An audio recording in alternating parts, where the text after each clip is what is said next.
আমরা সদর দরজার বাহিরে আসিয়া দাঁড়াইলাম। উষাপতিবাবু আমাদের পিছনে পিছনে আসিয়াছিলেন। তাহার মুখের বিস্ময়াহত ভাব সম্পূর্ণ কাটে নাই। তিনি দ্বার বন্ধ করিয়া দিবার উপক্রম করিয়া বলিলেন, আমাদের মানসিক অবস্থা বুঝে ক্ষমা করবেন, নমস্কার। দরজা প্রায় বন্ধ হইয়া আসিয়াছে, এমন সময় ব্যোমকেশ বলিল, ওটা কি? আসিবার সময় চোখে পড়ে নাই, কপাটের বাহিরের দিকে নিচে চৌকাঠ হইতে হাতখানেক উঁচুতে একটা সোনালি চাকতি চকচক করিতেছে। উষাপতিবাবু দ্বার বন্ধ করিতে গিয়া থামিয়া গেলেন। চাকতিটা আয়তনে চাঁদির টাকার চেয়ে কিছু বড়। ব্যোমকেশ নত হইয়া সেটা দেখিল, আঙুল দিয়া সেটা পরীক্ষা করিল, বলিল, রাংটার চাকতি, গদ দিয়ে কবাটে জোড়া হয়েছে। সে সোজা হইয়া উষাপতিবাবুকে জিজ্ঞাসা করিল, এটা কি বলুন তো? উষাপতিবাবু দ্বিধাভরে বলিলেন, কি জানি, আগে লক্ষ্য করেছি বলে তো মনে হচ্ছে না। ব্যোমকেশ বলিলেন ব্যোমকেশ বলিল, সম্প্রতি কেউ সেটেছে। বাড়িতে ছোট ছেলেপিলে থাকলে বোঝা যেত, কিন্তু আপনি একবার খোঁজ নেবেন। উষাপতিবাবু সহদেবকে ডাকিলেন। সে যথারীতি বলিল, আমি কিছু জানি না বাবু। চমকিও কিছু বলিতে পারিল না। শীতাংশু বলিল, আমি কাল সন্ধ্যের সময় যখন বাড়ি এসেছি তখন ওটা ছিল না। আমার মাথায় নানা চিন্তা আসিতে লাগিল। সত্যকামকে যে খুন করিয়াছে সেই কি নিজের পরিচয়ের ইঙ্গিত এইভাবে রাখিয়া গিয়াছে? হরতনের টেক্কা, লোমহর্ষণ উপন্যাসে এই ধরনের জিনিস দেখা যায় বটে, কিন্তু এখানে কোনো হদিশ পাওয়া গেল না। আমরা চলিয়া আসিলাম। রাস্তার বাহির হইয়া ব্যোমকেশ হাতের ঘড়ি দেখিয়া বলিল, এখনো 10টা বাজেনি, চলো তো থানাটা একবার ঘুরে যাওয়া যাক। থানার দিকে চলিতে চলিতে ব্যোমকেশ একসময় জিজ্ঞাসা করিল, বাড়ির লোকের এজাহার শুনলে কি মনে হলো? এই কথাটাই আমার মনের মধ্যে ঘুরপাক খাইতেছিল। বললাম, কাউকেই খুব বেশি শোকার্ত বলে কিন্তু মনে হলো না। ব্যোমকেশ বলিল, প্রবাদ আছে, অল্প শোকে কাতর, বেশি শোকে পাথর। বললাম, প্রবাদ থাকতে পারে, কিন্তু উষাপতিবাবু এবং তার স্ত্রীর আচরণ খুব স্বাভাবিক নয়। সত্যকাম ভালো ছেলে ছিল না, নিজের উচ্ছৃঙ্খলতায় বাপ মাকে অতিষ্ঠ করে তুলেছিল, সবই সত্যি হতে পারে। তবু ছেলে তো, একমাত্র ছেলে। আমার বিশ্বাস এই পরিবারের মধ্যে কোথাও একটা মস্ত গলদ আছে। অবশ্যই, সত্যকাম তো একটা মস্ত বড় গলদ। সেই যাক, দরজার রাংটার চাকতির অর্থ কিছু বুঝলে? না। তুমি কিছু বুঝেছ? সম্পূর্ণ আকস্মিকও হতে পারে, কিন্তু চা যদি না হয়। থানায় পৌঁছিয়া দেখিলাম দারোগা ভবানীবাবু আমাদের পরিচিত লোক। বয়স্ক ব্যক্তি, ক্রস বেল্ট টেবিলের উপর খুলিয়া রাখিয়া কাজ করিতেছেন। আমাদের দেখিয়া খুব খুশি হইয়াছেন মনে হইল না, তবু যথোচিত শিষ্টতা দেখাইয়া শেষে খাটো গলায় বললেন, আপনি আবার এর মধ্যে কেন? ব্যোমকেশ বলিল, পাকে চক্রে জড়িয়ে পড়েছি। ভবানীবাবু পূর্ববৎ নিম্নস্বরে বললেন, ছোড়া পাকা শয়তান ছিল, যে তাকে খুন করেছে সে সংসারের উপকারই করেছে, এমন লোককে মেডেল দেওয়া উচিত। ব্যোমকেশ বলিল, তা বটে, আপনারা যা করছেন করুন, আমি তার মধ্যে নাক গলাবো না। আমি শুধু জানতে চাই। ভবানীবাবু তাহাকে দৃষ্টি শলাকায় বিদ্ধ করিয়া বললেন, সত্যান্বেষণ। কি কি জানতে চান বলুন? পোস্টমর্টেম রিপোর্ট এখনও বোধহয় আসেনি? না, সন্ধে নাগাদ পাওয়া যেতে পারে। সন্ধ্যের পর আমি আপনাকে ফোন করব। বন্দুকের গুলিতেই মৃত্যু হয়েছে? বড় বন্দুক নয়, পিস্তল কিংবা রিভলভার। গুলিটা পিঠের বাঁদিকে ঢুকেছে, কিন্তু সামনে বেরোয়নি, শরীরের ভিতরেই আছে। পিঠে যে ফুটো হয়েছে সেটা খুব ছোট, তাই মনে হয় পিস্তল কিংবা রিভলভার। পিঠের দিকে ফুটো হয়েছে, তার মানে যে গুলি করেছে সে সত্যাকামের পেছনে ছিল। হ্যাঁ, হয়তো ফটকের ভেতর দিকে ঝোপঝাড়ের মধ্যে লুকিয়ে বসেছিল। সেই যেই সত্যকাম সদর দরজার সামনে গিয়ে দাঁড়িয়েছে অমনি গুলি করেছে, তারপর ফটক দিয়ে বেরিয়ে গেছে। এপারে একটা ব্যায়াম সমিতি আছে, আপনি জানেন? জানি, তাদের কাজ নয়। তারা দু চার ঘা প্রহার দিতে পারে, খুন করবে না। সবই ভদ্রলোকের ছেলে। ভদ্রলোকের ছেলে খুন করে না? পুলিশের মুখে এ কথা নতুন বটে, কিন্তু ব্যোমকেশ সেদিক দিয়া গেল না। বলল, ভদ্রলোকের ছেলের কথা মনে পড়ল। সত্যকামের এক পিস্তত ভাই বাড়িতে থাকে, তাকে দেখেছেন? ভবানীবাবু একটু হাসিলেন। দেখেছি, পুলিশে তার নাম আছে। তাই নাকি? কি করেছে সে? ছেলেটা ভালোই ছিল, তারপর গত দাঙ্গার সময় ওর বাপকে মুসলমানরা খুন করে, সেই থেকে ওর স্বভাব বদলে গেছে। আমাদের সন্দেহ ও কমসে কম গোটা 3 খুন করেছে। অবশ্য পাকা প্রমাণ কিছু নেই। ওর চোখের চাউনি দেখে আমারও সেই রকমই সন্দেহ হয়েছিল। আপনার কি মনে হয় এই ব্যাপারে ওর হাত থাকতে পারে? কিছুই বলা যায় না ব্যোমকেশবাবু। সত্যকামের মতো পাঁঠা যেখানে আছে সেখানে সবই সম্ভব।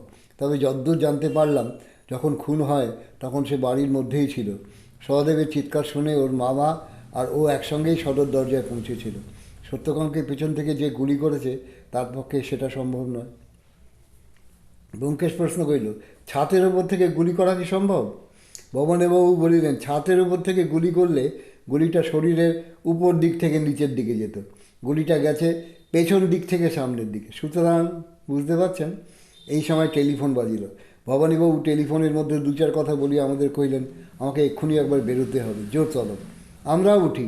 ব্যোমকেশ উঠিয়া দাঁড়াইয়া বইল, ভালো কথা, মৃত্যুকালে সত্যকামের সঙ্গে কী কী জিনিস ছিল? ওই যে পাশের ঘরে রয়েছে, দেখুন না গিয়ে, বলিয়া ভবানীবাবু কোমরে বেল্ট বাঁধিতে লাগিলেন। পাশের ঘরে একটি টেবিলের উপর কয়েকটি জিনিস রাখা রহিয়াছে। সোনার সিগারেট কেসটি দেখিয়াই চিনিতে পারিলাম। তাছাড়া হুইস্কির ফ্লাস্ক, চামড়ার মানিব্যাগ, একটি ছোট্ট বৈদ্যুতিক টর্চ প্রভৃতি রহিয়াছে। ব্যোমকেশ সেগুলির উপর একবার চোখ বুলাইয়া ফিরিয়া আসিল। ভবানীবাবু এতক্ষণে বেল্ট বাঁধা শেষ করিয়াছেন, দেরাজ হইতে পিস্তল লইয়া কোমরের খাপে পুরিতেছেন। বললেন, দেখলেন? আর কিছু দেখবার নেই তো? আচ্ছা, চলি। ভবানীবাবু চলিয়া গেলেন। তাহার ভাবগতিক দেখিয়া মনে হইল তিনি আসামিকে ধরিবার কোনো চেষ্টাই করিবেন না। শেষ পর্যন্ত সত্যকামের মৃত্যু রহস্য অমীমাংসিতই হয়তো থাকিয়া যাইবে। আমরাও বাহির হইলাম। ব্যোমকেশ বলিল, এতদূর যখন এসছি, চলো বাঘের আখড়াটা একবার দেখে যাই। এখন কি কারোর দেখা পাবে? দেখাই যাক না, আর কেউ না থাক, বাঘমশাই নিশ্চয়ই গুহাই আছেন। বাঘ কিন্তু গুহায় নাই।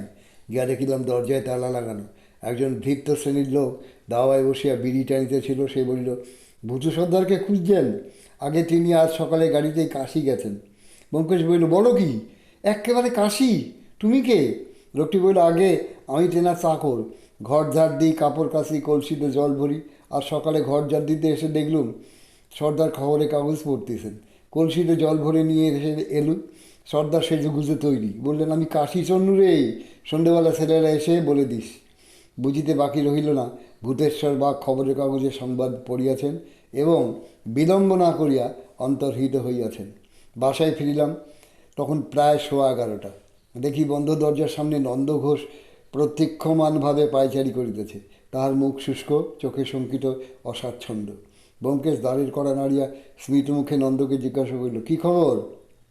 আজ্ঞে স্যার, বলিয়া নন্দ ঠোঁট চাড়িতে লাগিল। পুটিরাম আসিয়া দরজা খুলিয়া দিল। আমরা নন্দকে লইয়া ভেতরে আসিয়া বসিলাম। নন্দ আরও 2-4 বার ঠোঁট চাটিয়া বইল, সত্যকামের খবরটা শুনেছেন? ব্যোমকেশ সিগারেট ধরাইতে ধরাইতে বইল, শুনেছি। তুমি কোত্থেকে শুনলে? নন্দ বইল, সকালবেলায় ওপাড়ায় এক বন্ধুর বাড়িতে গিয়েছিলাম। খবর পেলাম কাল রাত্রিরে কেউ সত্যকামকে গুলি করে মেরেছে। আমি কিন্তু কিছু জানি না স্যার। কাল সন্ধেবেলা সেই যে আপনারা আখড়া থেকে চলে এলেন, তারপর আমি আর ওদিকে যাইনি। ব্যোমকেশ বলিল, বসো, তোমাকে 2-4টে কথা জিজ্ঞাসা করি। ও পাড়ায় তোমার জানাশোনার মধ্যে কারোর পিস্তল কিংবা রিভলভার আছে? না স্যার, আর যদি থাকেও আমি জানি না। তোমাদের আখড়ায় কারণ নেই? জানি না। তবে একটা লোক ভূতেশ্বরের কাছে চোরাই পিস্তল বিক্রি করতে এসেছিল। চোরাই পিস্তল? হ্যাঁ স্যার, শুনেছি যুদ্ধের পর অনেক চোরাই পিস্তল কিনতে পাওয়া যেত। ভূতেশ্বর কিনেছিল? তা জানি না স্যার, আমাদের সামনে তো কেনেনি। আচ্ছা, ও কথা থাক। সত্যকাম ভদ্রঘরের মেয়েদের পেছনে লাগতো। কীভাবে পেছনে লাগতো বলতে পারো? নন্দ কিয়ৎকাল চুপ করিয়া রহিল, তবে বলল, স্যার, সত্যকাম বোধহয় জাদুমন্ত্র জানতো। দুটো কথা বলেই মেয়েগুলোকে বশ করে ফেলত। তারপর নিজের দোকানে নিয়ে যেত, ভালো ভালো জিনিস উপহার দিত, হোটেলে নিয়ে গিয়ে খাওয়াতো। কুণ্ঠিতভাবে সে চুপ করিল। বুঝেছি, মেয়েরাও নেহাত নির্দোষ নয়। গম্ভীর মুখে কিছুক্ষণ সিগারেট টানিয়ে ব্যোমকেশ বলিল, স্ত্রীর স্বাধীনতাও বিনামূল্যে পাওয়া যায় না। যাক, কোন ভদ্রলোকের মেয়ের সঙ্গে সত্যকামের ঘনিষ্ঠতা হয়েছিল তুমি বলতে পারবে? নন্দ আরও কুণ্ঠিত হইয়া পড়িল। সকলের কথা জানি না স্যার, তবে 73 নম্বরের অখিলবাবু আমাদের ব্যায়াম সমিতিকে নালিশ করেছিলেন তার মেয়ে শোভনা। তারপর রামেশ্বরবাবুর নাতনি, সেও কিছুদিন সত্যকামের ফাঁদে পড়েছিল। ভীষণ কেলেঙ্কারি হবার জোগাড় হয়েছিল। যাই হোক, তার বিয়ে হয়ে গেছে। আর কেউ? আর ভবানীবাবুর মেয়ে সলিলা। কোন ভবানীবাবু? ওপাড়ার থানার দারোগা ভবানীবাবু। তিনি মেয়েকে ঘরে বন্ধ করে রেখেছিলেন, তারপর এখন মামার বাড়ি পাঠিয়ে দিয়েছেন। ব্যোমকেশের সহিত আমার একবার চকিত দৃষ্টি বিনিময় হইল। সেই উঠিয়া দাঁড়াইয়া আড়বোনা ভাঙিল। নন্দকে বলিল, আচ্ছা নন্দ, তুমি আজ এসো। অন্য সময় তোমাকে আমার দরকার হতেও পারে। ভালো কথা, তোমাদের ওস্তাদ পালিয়েছে, তুমি এখন কিছুদিন আর ওদিকে যেও না। নন্দ আবার ঠোঁট ছাটিল, তারপর বলল, আচ্ছা স্যার। সমস্ত দিন ব্যোমকেশ অন্যমনস্ক হইয়া রহিল। বৈকালে সত্যবতী দু একবার কাশ্মীর যাত্রার প্রসঙ্গ আলোচনা করিবার চেষ্টা করিয়াছিল, কিন্তু ব্যোমকেশ যেন শুনিতেই পাইল না। ইজি চেয়ারে শুইয়া কড়িকাঠের পানে তাকাইয়া রহিল। আমি বললাম, তারা কিসের? এ ব্যাপারে আগে একটা নিষ্পত্তি হোক। সত্যবতী বলিল, নিষ্পত্তি হতে বেশি দেরি নেই, মুখ দেখে বুঝতে পারছো না? ব্যোমকেশ সত্যবতীর কথা যেন শুনিতেই পাইল না। আপন মনে বলিতে লাগিল, রাংটার চাকতি, বলিয়া দীর্ঘশ্বাস ফেলিল। সত্যবতী আমার পানে অর্থপূর্ণ ঘাড় নাড়িয়া মুচকি হাসিল। সন্ধ্যের পর থানায় ফোন করিবার কথা আমি স্মরণ করাইয়া দিলে ব্যোমকেশ বলিল, তুমিই ফোন করো না। থানার নম্বর বাহির করিয়া ফোন করিলাম। ভবানীবাবু উপস্থিত ছিলেন। বললেন, এইমাত্র রিপোর্ট এসছে, মৃত্যুর সময় রাত্রি 12টা থেকে 2টোর মধ্যে। গুলিটা .45 রিভলভারের, বাঁদিকে স্ক্যাপুলার নিচ দিয়ে ঢুকে হৃদযন্ত্র ভেদ করে ডান দিকের তৃতীয় পঞ্জরায় আটকে রয়েছে। গুলির গতি নিচের দিক থেকে একটু ওপরের দিকে, পাশের দিক থেকে মাঝের দিকে। অন্য কোনো আঘাতের চিহ্ন নেই। আর কি, পেটের মধ্যে খানিকটা মদ পাওয়া গেছে। ব্যোমকেশকে বলিলাম। সে কিছুক্ষণ অবাক হইয়া আমার পানে চাহিয়া রহিল। গুলির গতি কি বললে? নিচের দিক থেকে একটু ওপরের দিকে, পাশের দিক থেকে একটু মাঝের দিকে। অর্থাৎ যে গুলি করেছে সে রাস্তার বাঁ দিকে ঝোপের মধ্যে বসেছিল, বসে বসেই গুলি করেছে। ব্যোমকেশ আরও কিছুক্ষণ তাকাইয়া রহিল। উবু হয়ে বসে গুলি করেছে কেন? তা জানি না, আমার সঙ্গে পরামর্শ করে তো গুলি করনি। ব্যোমকেশ আবার এই চেয়ারে শয়ন করিয়া কড়িকাঠের দিকে তাকাইয়া রহিল। তারপর ধীরে ধীরে বলিল, ব্যাপারটা একটু ভেবে দেখো। তোমাদের ধারণা অতটাই আগে ফটকের ভেতর ঢুকে লুকিয়ে বসেছিল। সত্যকাম ফটক দিয়ে ঢুকে 20-25 ফুট রাস্তা পার হয়ে সদর দরজার সামনে এসে কড়া নাড়ল, তখন অতটাই তাকে গুলি করল। আমার প্রশ্ন হচ্ছে, কেন? সত্যকাম যেই ফটক দিয়ে ঢুকলো অতটাই তখনই তাকে গুলি করলো না কেন? তাতেই তো তার সুবিধে বেশি, চট করে গুলি করে ফটক দিয়ে বেরিয়ে যেতে পারত। গুলি লক্ষ্যভ্রষ্ট হওয়ারও কোনো ভয় থাকতো না। প্রশ্নের উত্তর কি তুমিই বলো? ব্যোমকেশ বলল, প্রশ্নের উত্তর সম্ভবত এই যে অতটাই ওদিক থেকে গুলি করেনি, কিন্তু তার চেয়েও ভাবনার কথা, রাংতার চাকতিটা কে লাগিয়েছিল, কখন লাগিয়েছিল এবং কেন লাগিয়েছিল। জিজ্ঞাসা করলাম, ওটা তাহলে আকস্মিক নয়? যতই ভাবছি ততই মনে হচ্ছে ওটা আকস্মিক নয়, ওর একটা গূঢ় অর্থ আছে। সেই অর্থ জানতে পারলেই সমস্যার সমাধান হয়ে যাবে। আমি বসিয়া ভাবিতে লাগিলাম, রাংটার চাকতির তাৎপর্য কী?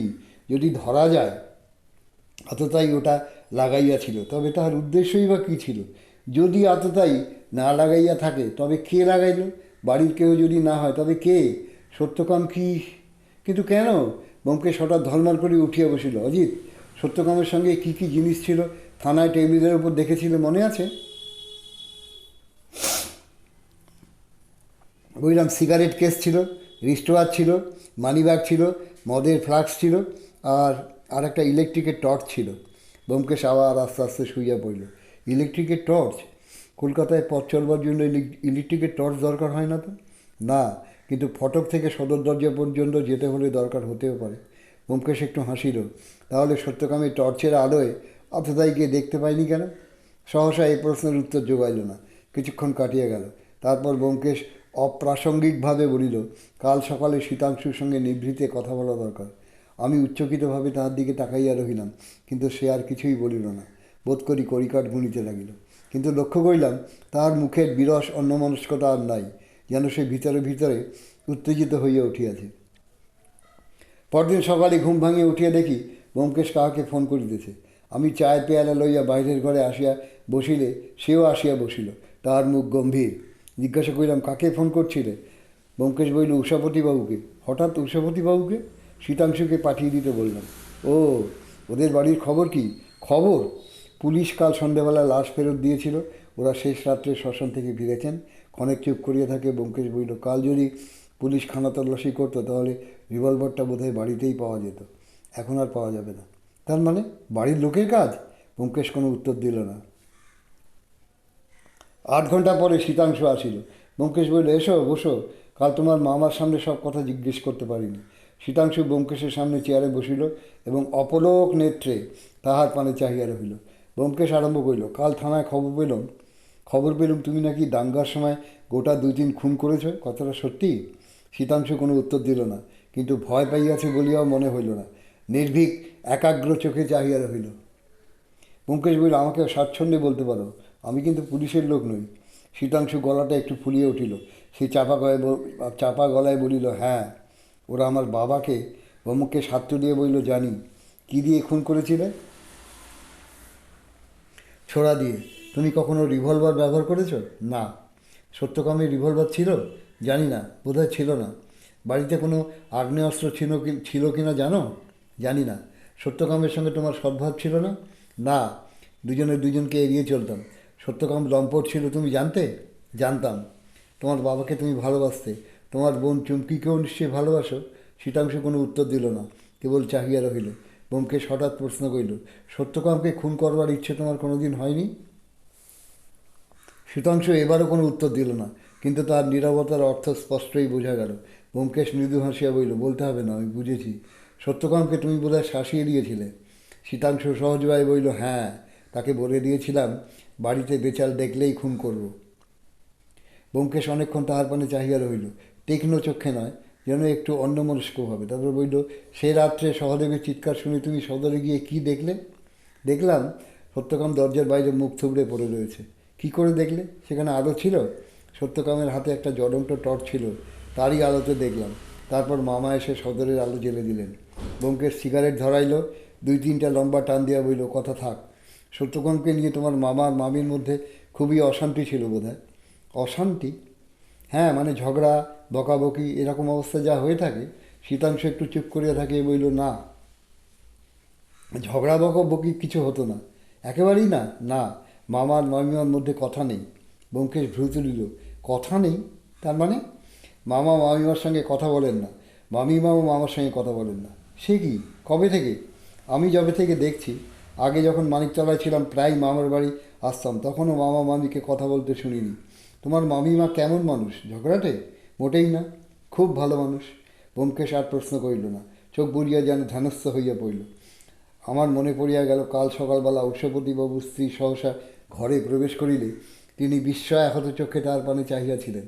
তখন তাহার সেই চাহনির অর্থ বুঝিতে পারি নাই। স্বামী স্ত্রীর দীর্ঘ মরান্তর কি পুত্রের মৃত্যুতে জোড়া লাগিয়াছে?